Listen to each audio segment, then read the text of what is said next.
Okay, welcome back. Before I jump into the reading, I just wanted to kind of check in and share some reflections about our subject, Le Comte de St. What does he mean to me at this point?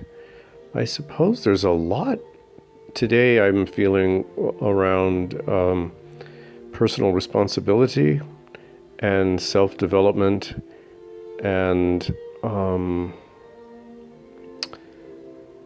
cultivation of our inner resources, and that this is a passionate project, and it is also a project that uplifts the environment around us.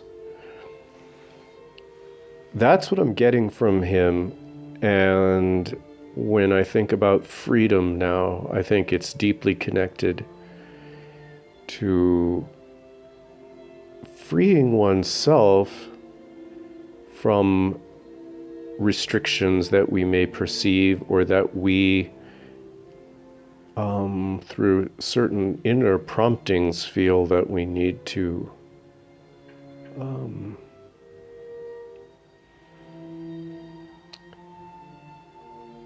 let's put it this way. When you want to become a musician, when you want to be a painter, when you want to be an alchemist, when you want to be a diplomat, whatever technical impediments are in the way, whatever ignorance is in the way, we seek, through training and application of our inner resources, to produce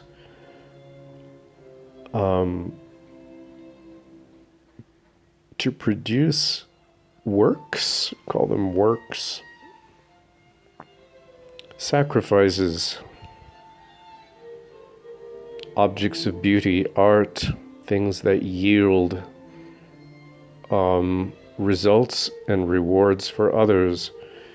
In the last video, we talked about Saint-Germain's ability with physical processes, dyes, dyeing fabrics, wool, wood, his expert knowledge with regard to mixing paints and alchemy and restoring gems, and that he shared these secrets and with persons who were in a position to turn them into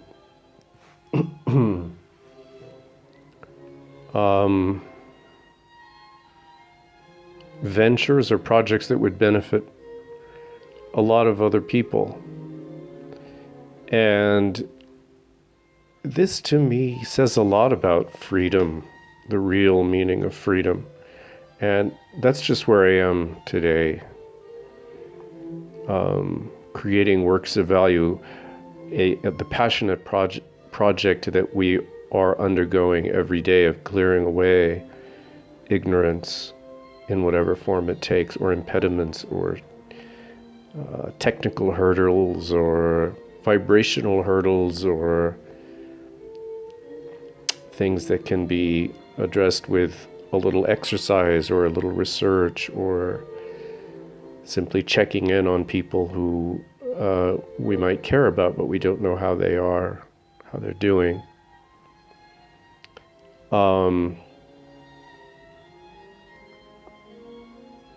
Freedom to me, I inevitably think of an eagle. I imagine an eagle. And when I think of clearing away impediments, I think of flight. And I also think of the vantage point of being able to get high above a subject and to look down on it with a kind of compassionate objectivity. And that is something that everyone should aspire to. And today, we need it more than ever. So I think in some way, Saint-Germain is inviting us on this journey toward freedom that is never-ending, that opens upon ever wider, more magnificent vistas, and that in any moment we are always given a choice, and we should choose the evolutionary option as much as we possibly can. And that's just where I am today with this whole project. And of course, I'm working on the law project. What is law? How should we see law in the future? What direction is it going? Being in Mongolia, I feel a sense of, I feel a desire, a strong pull to try to see things in a way that stands out from the past speculations about law, schools of thought, the orthodoxy, because of this cultural vantage point that I'm very fortunate to have been given by coming here and being accepted here. So freedom to me is the guide. Freedom is, the vision is freedom. The ability to envision is freedom. The ability to marshal oneself and to cultivate oneself is freedom. And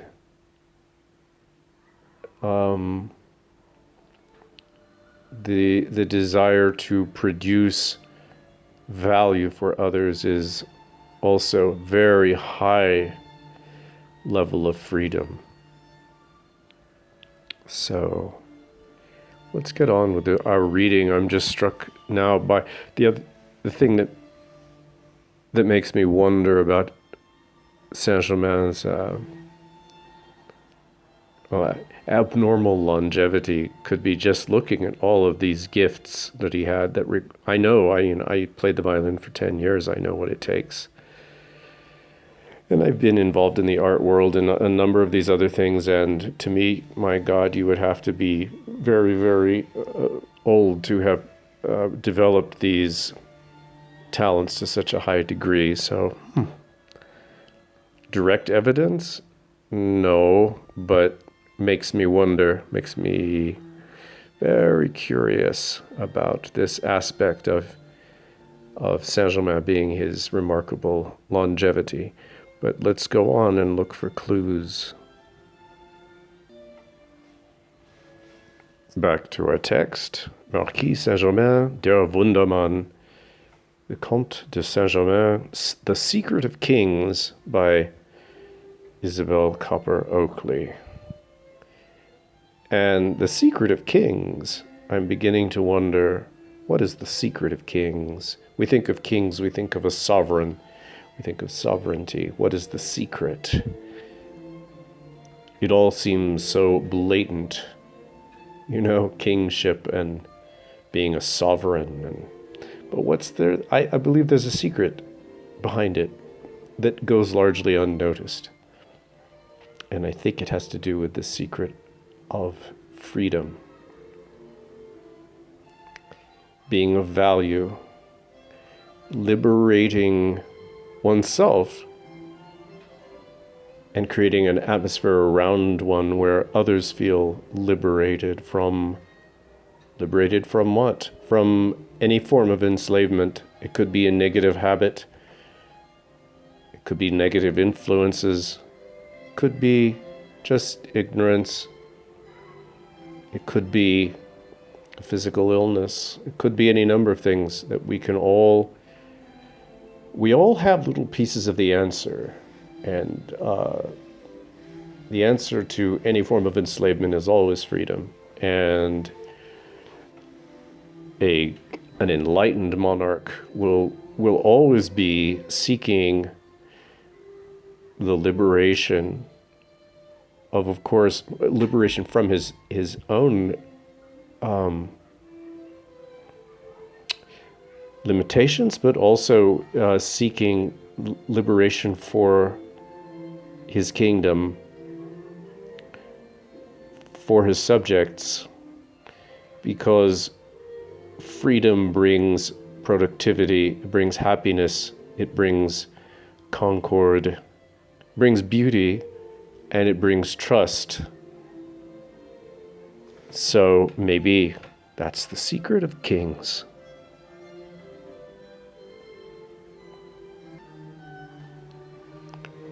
So now we're on page 25, and we just had that wonderful story of Casanova wishing to meet with Saint-Germain, and he was told that the Saint-Germain received no one. He wrote him to request an interview, which was granted under the restriction of coming incognito and not being invited to partake of food with him. Casanova found the Comte in the dress of an Armenian with a long beard, disguised as an Armenian. Very interesting, kind of funny, and it comports with what we've been told from other sources about Saint-Germain's eating habits. His abstemious and very limited diet, a bit eccentric, but perhaps the secret of his longevity is at least partly accounted for by this strange diet. In this interview, Monsieur de Saint-Germain informed Casanova that he was arranging a fabrique for the Graf Cobenzl, fabrique, a factory. From 1763, the date at which we have now arrived, up to 1769, we only get the details of 1 year in Berlin, and this account comes from the memoirs of a Monsieur Dieudonne Thibault, who gives the space of a year. A remarkable man who passed by the name of Le Comte de Saint-Germain. The Abbé Pernetti was not slow in recognizing in him the characteristics which go to make up an adept, and came to us with wonderful stories. Again, his mere presence in company, in social occasions, demonstrates so much. The head of the abbey is saying, he has these amazing characteristics that are obvious to me that would make up an adept, and he has these wonderful stories. And makes me think about these wonderful stories. Are they purely fiction, or has he acquired these amazing stories over a good deal of time? That's my question. The author then goes on to relate that the Princess Amélie went to call on him, and he also remarks that the old Baron Knurrhuisen was always addressed by Saint-Germain as "my son," says our author. Madame de Troussel was also anxious to see him. The Abbé Pernetti arranged the matter for her, and the Comte came to her house one evening to supper. They chanced to make mention of the philosopher's stone, and the Comte curtly observed that most people who were in pursuit of that were astonishingly illogical, inasmuch as they employed no agent but fire, forgetting that fire breaks up and decomposes, and that consequently it was mere folly to depend upon it for the building up of a new composition. He dwelt much upon it for the building up of a new composition. He dwelt much upon this, and finally led the conversation back to more general topics. In appearance, Monsieur de Saint-Germain was refined and intellectual. He was clearly of gentle birth, and had moved in good society. And it was reported that the famous Cagliostro, so well known for his mystification of Cardinal Rohan and others at Paris had been his pupil. The pupil, however, never reached the level of his master, and while the latter finished his career without mishap, Cagliostro was often rash to the point of criminality and died in the prison of the Inquisition at Rome.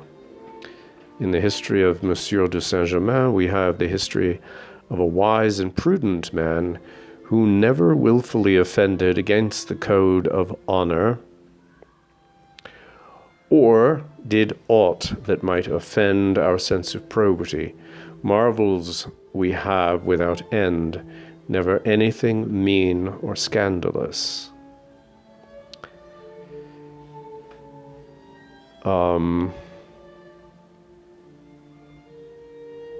Again, what a wonderful testament to the man.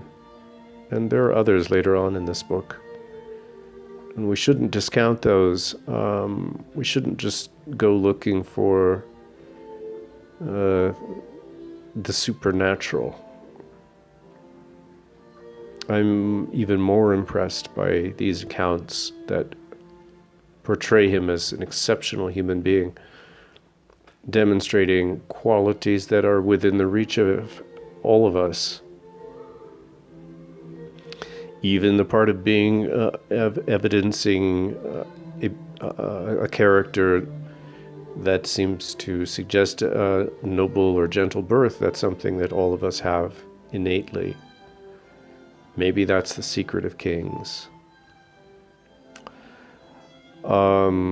The exact date of this visit to Berlin we cannot accurately give, but it comes in before the stay in Venice, where he was found by the Graf Max von Lamberg, at this time Chamberlain to the Emperor Joseph II. And in his book we have some most interesting details.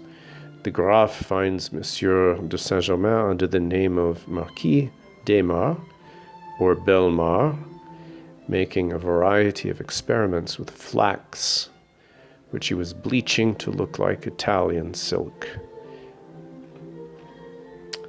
He had established quite a large place and had about 100 workers. It would appear that he then traveled with the Graf von Lamberg for, in a paper published at Florence, Le Notizie, it's probably broken up, probably news, it's News of the World. We find the following: Tunis, 1770, Le Comte Maximilien de Lamberg, that's Le Comte de Saint-Germain, Chamberlain of, and having paid a visit to the island of Corsica to make various investigations, has been staying here since the end of June, in company with the Signor de Saint-Germain. Oh wait, no, sorry, that's not Saint-Germain. Got confused there. So many. He was traveling under the name d'Aymar, but here they're giving his correct name, and Lamberg was not one of his aliases.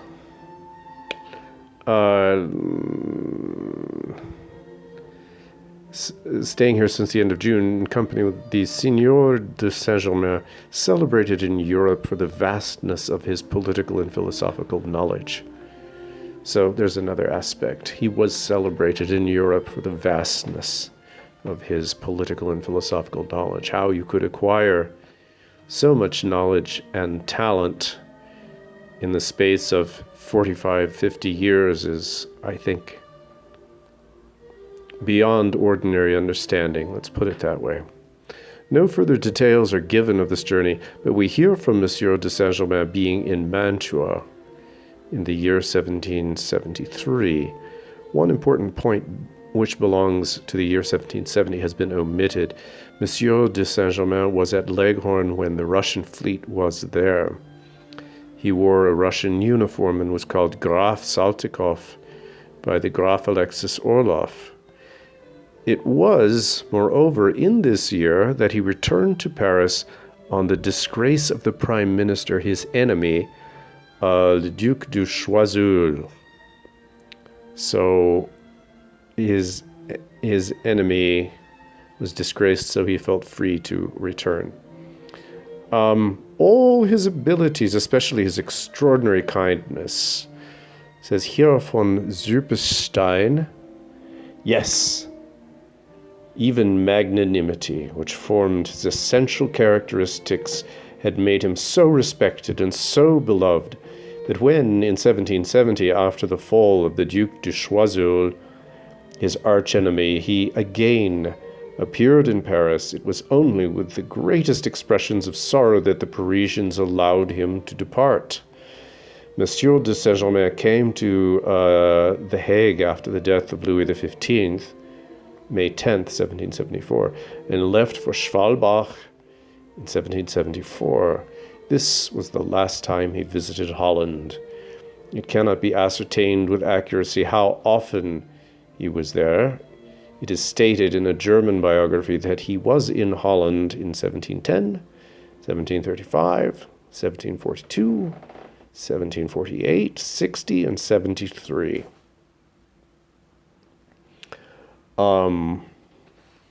Again, beautiful testament, I think. Even magnanimity, which formed his essential characteristics, his kindness, respected and beloved.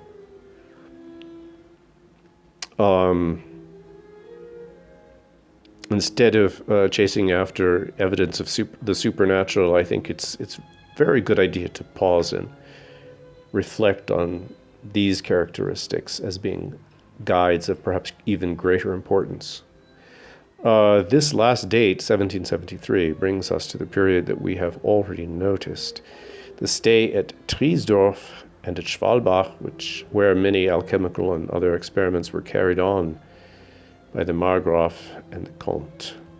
The former, we hear, was proud of his medical knowledge, the Margraf, and obtained from the English consul at Leghorn a copy of the prescription for the Russian tea, or aqua benedetta, made by Monsieur de Saint-Germain, which was used in the Russian fleet then in the archipelago to preserve the health of the troops under the severe heat. So very practical, very wonderful contributions the Count was always producing for the people around him. He was a healer. He was a giver. He was an inventor. He was a source of enjoyment, edification. He raised the vibrational level of his world, of the people around him. From 1774 until 1776, we have the visit to Triesdorf. In 1776, we hear of our mystic in Leipzig, and the following year in Dresden. Again, though, I would like to say that perhaps we're missing something, because there is some evidence we have that he was involved in the American Revolution at that time, the signing of the Declaration of Independence, that he was central to that. So perhaps that was not known to this writer. Perhaps it isn't true. Perhaps it still is possible given the timeline that we have in front of us. We have to dig. We have to look more at the facts, or what purport to be facts. With these periods, we shall have to deal in our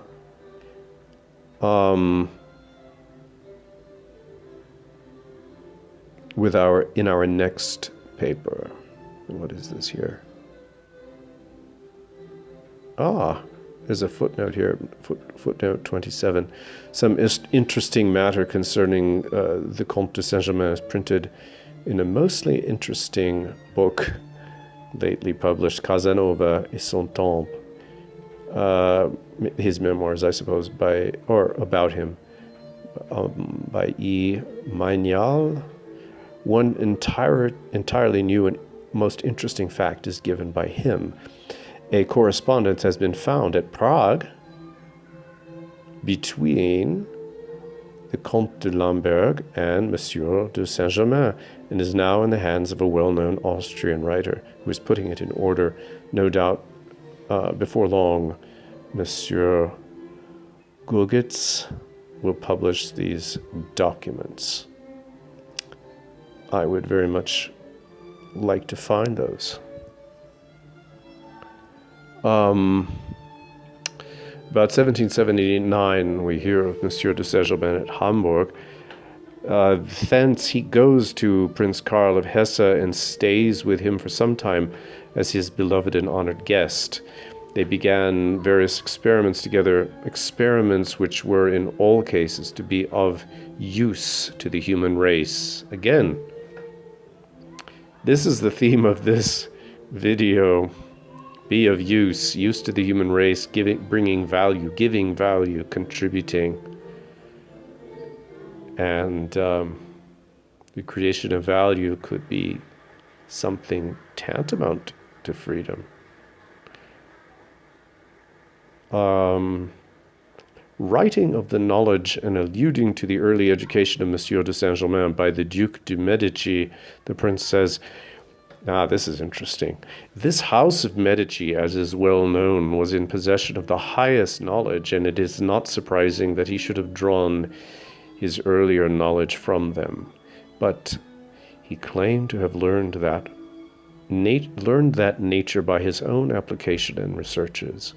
He thoroughly understood herbs and plants and had invented the medicines of which he constantly made use, and which prolonged his life and health. I still have all the recipes, but the physicians ran riot much against his science after his death. Interesting point, isn't it? Why would they do that?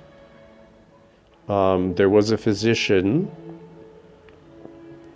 Loiseau, who had been an apothecary, and to whom I gave 1,200 crowns a year to work at the medicines which the Comte de St. taught him, among others, and chiefly his tea, which the rich bought and the poor received gratis. After the death of this physician, disgusted by the talk I heard on all sides, I withdrew the recipes and I did not replace Loiseau.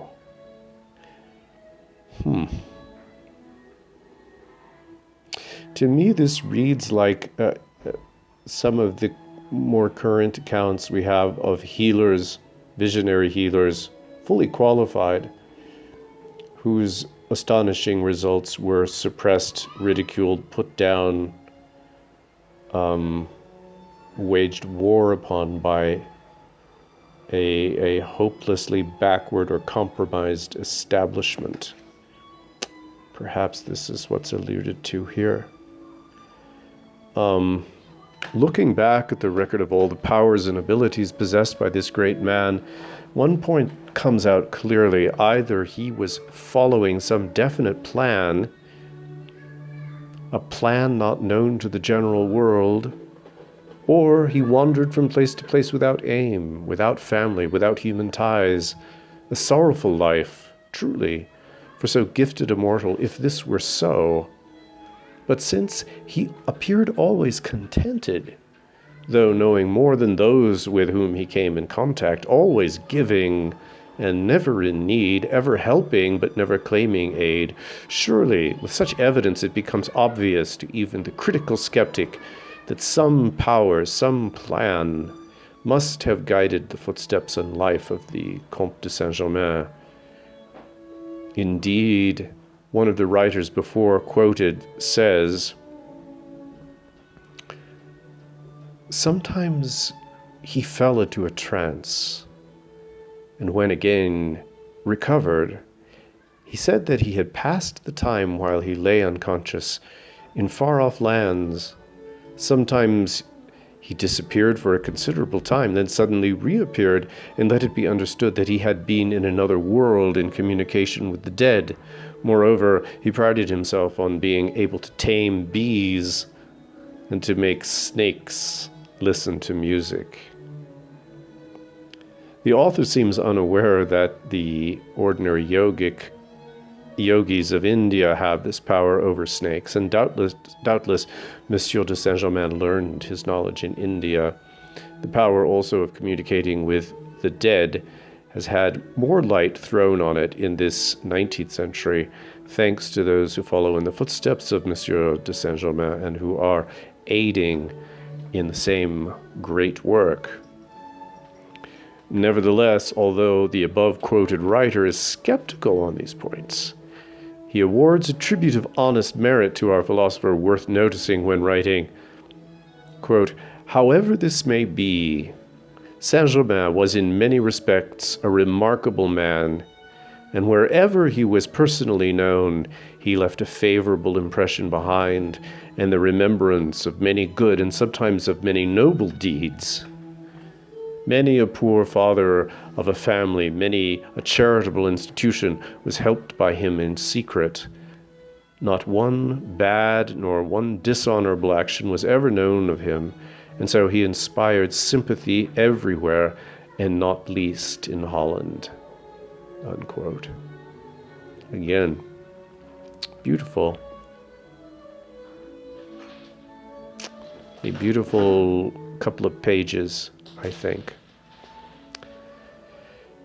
Thus, clearly stands out the character of one who, by some is called a messenger from that spiritual hierarchy by whom the world's evolution is guided.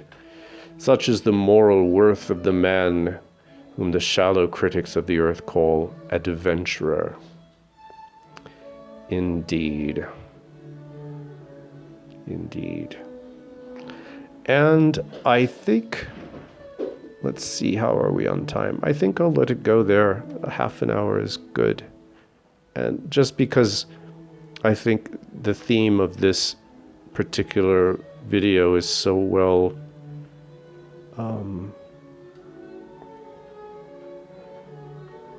what would you call it?